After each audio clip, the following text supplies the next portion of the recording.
Hi guys, meron tayong gagawin ngayon na siya, Sony. So, yung problema nito guys, yung niya, yung pinaka LCD niya. So, may mga mancha na siya guys, oh. So, ginawa ko guys, nilinis ko na to, pero ganun pa rin. Ayan, oh. Pero meron siyang kita nyo, yung parang yan, water, ito nanuyo. So ito guys, gagawin ko, meron akong gagawin na eksperimento ngayon. Papalitan natin yung pinaka paper niya sa loob, yung pinaka crystal niya. So tatry ko lang, sana mag work, pero dahan-dahanin natin siyang gawin. Pakikita ko sa inyo kung paano. So gagawin, papatayin ko muna siya. Tapos ito guys, pasensya na, marumi kamay ko, kagagawa ko lang ng printer guys, nakakaya. Ito, pero ito, nagtanggal na ako ng screw rito, ito, dito yung isa. So ngayon tatanggalin natin yung battery guys. Ito pala model nito is Sony Cybershot. Ito, Sony Cybershot, medyo na ito, super steady shot, DSC-T50. Ayun. So, yun yung niya, yung model niya, DSC-T50.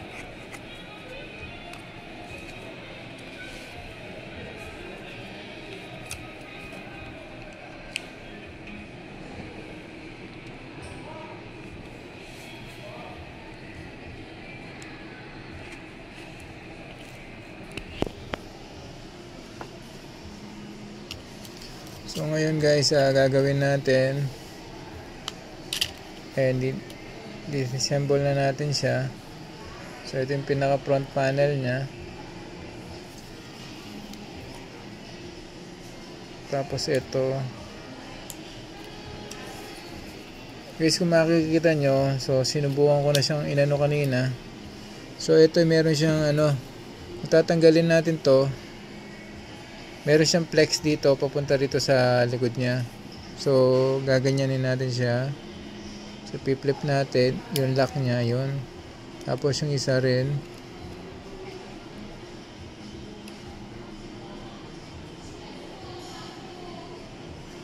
Ayun. So ito guys, dahan-dahanin nyo lang kasi totoo nito, mahirap talagang gawin yung mga flex na to kasi medyo sensitive sila. So yan, so natanggal na natin. Ito guys yung sinasabi kong sa likod niya.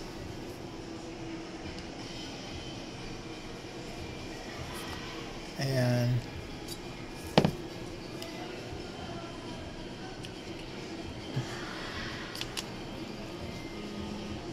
Ayun.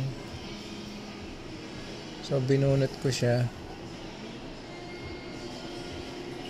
Ito, tatabi ko muna.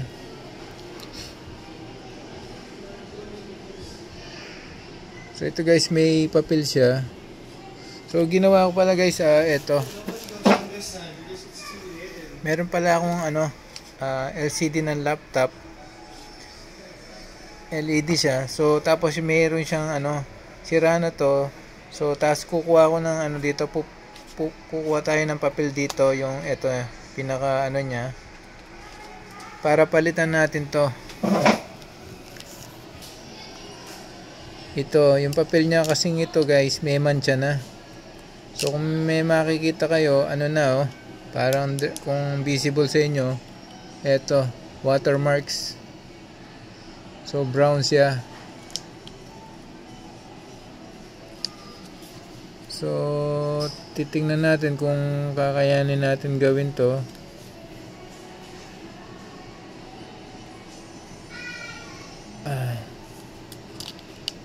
Tanggalin ko muna to guys. Yan. So ganyan siya.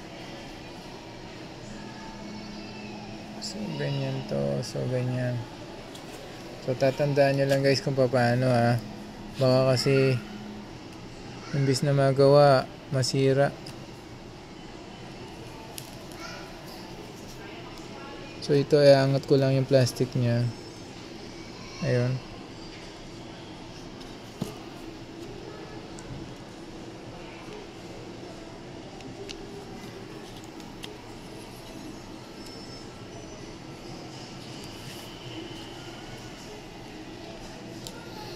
So ito pala yung laman niya guys. Ito, tingnan nyo yung mancha, yung watermarks. Kaya ito yung nagre-reflect sa kanya. Ayan o, madumi siya. So ngayon, gagawin ko sana, papalitan natin to. Hindi ko lang alam kung paano natin bubunutin yun. So ito kasi yung flex na to guys, ano to, LED to. So nagre-reflect yung ilaw nito papunta rito sa screen nya. So hindi ko lang alam kung paano natin mapapalitan to. So sandali guys, pause ko muna, check ko muna para hindi ganong mahaba. Ito guys, ayun, gagawin, hilain lang pala to. Ayun o, hinila ko siya. So yun, nahila natin siya. Okay. Ayun guys, dagdag kaalaman na naman to.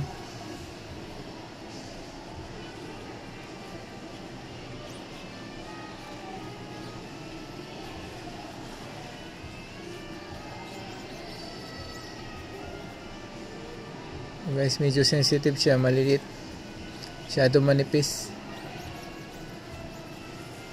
So yan, tatabi ko muna to.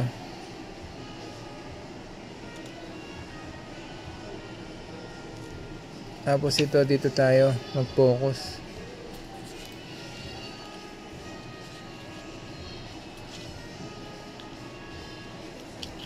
So kung dito naman kasi hindi siya nalilinis na oh. Ayaw niya na.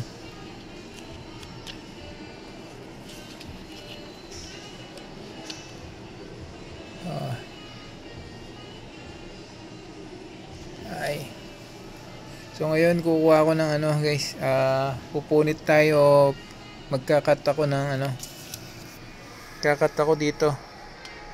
Tingnan natin kung compatible yung kapal nipis nila. Dali guys ito guys, gagawin ko, kakat tayo dito. Try ko lang siya.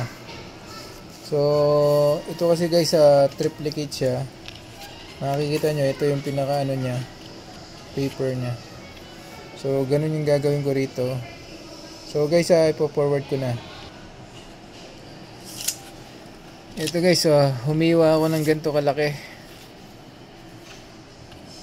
Ito yung dati nya. So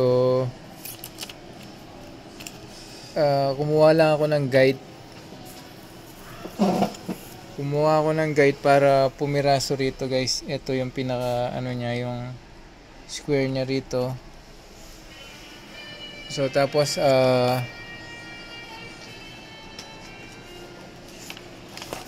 ito kasi ilang layer to eh. So kinuha natin 3 layer din nito. So tapos kumuha lang ako ng guide na ganito kalaki yung gagawin natin. So sana mag-work siya.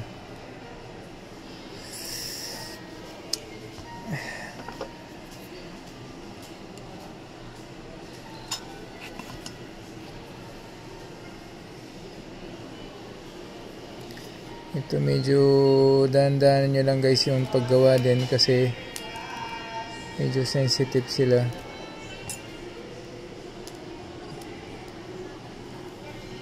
Ayun. So inipit ko na siya.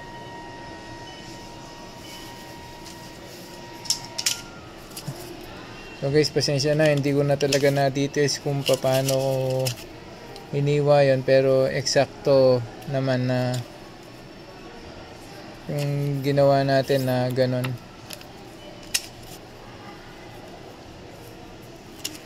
Pag hindi nag-ubra, ibabalik ko siya.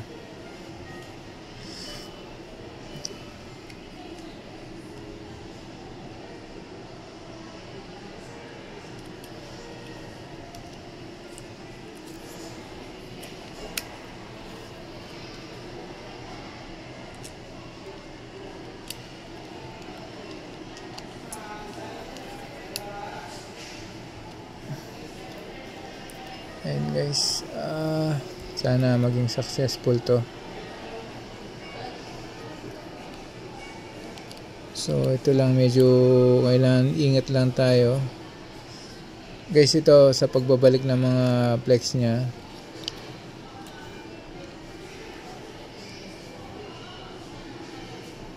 medyo daan-daanin lang natin. Ayan. So dito naman tayo sa susunod. So guys, i-forward ko na yung pagsaksak natin para hindi gaano mahaba yung video natin. Guys, yung iba naman, sige, go ko na. Iba nag-enjoy naman sa panonood guys kung paano nilalagay ito. So dahan-dahanin nyo na lang. Ayan. Tapos dito tayo sa isa. So wala ako ng pang tape guys para hindi na medyo nakaharang to.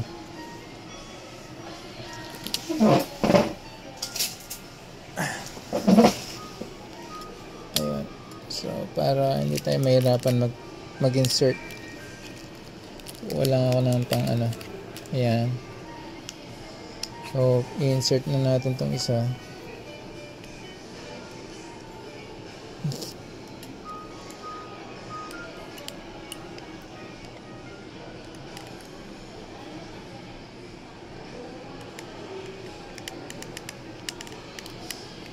Yun. So ayan, na-insert na natin. So tatanggalin ko na yung tape.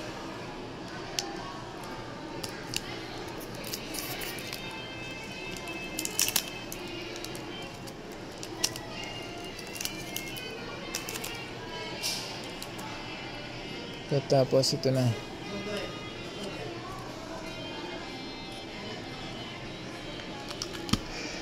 Tingnan natin guys yung resulta.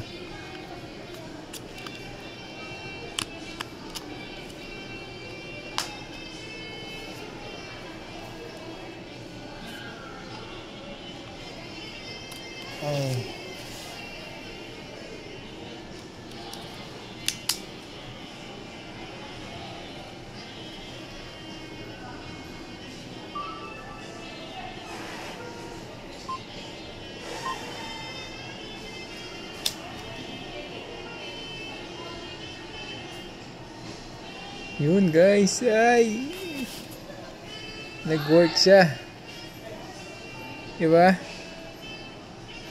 Medyo ayun. So ito yung dati niyang plastic to dito sa may glass na to, pero yung mancha niya guys, ito iba yung dating mancha niya. Makikita nyo, ito yung mga water spot niya, pero ngayon nag-work siya. So ito yung mga watermarks niya. Ito yung nagre-reflect do sa mismong LCD niya. At least guys, medyo ano siya, okay naman siya kasi dati, di ba? Oh.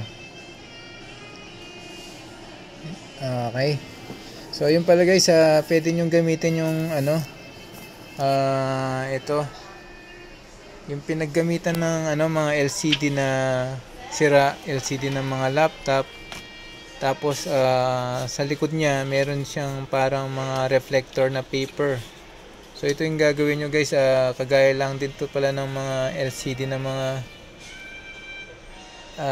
mga camera. So at least ito bago, malinis, oh. Diba? Tapos gumupit ako rito. Tapos ito yung pinamalit natin dito sa LCD nya, diba? So malaking difference, oh.